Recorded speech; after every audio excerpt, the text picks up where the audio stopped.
Grande festa oggi a Comitini dopo che il capo dello Stato Sergio Mattarella ha firmato il decreto che rende il piccolo comune della provincia di Agrigento una città.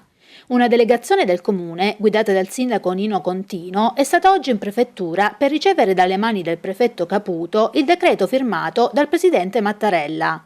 Per i suoi trascorsi storici, il comune, che conta circa 950 anime, è stato dunque premiato.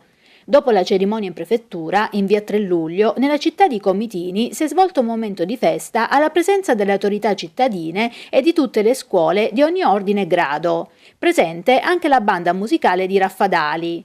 Alle 12 un consiglio comunale aperto e straordinario con il quale la massima assise cittadina ha preso atto del decreto stesso e ha deliberato Comitini città del tricolore.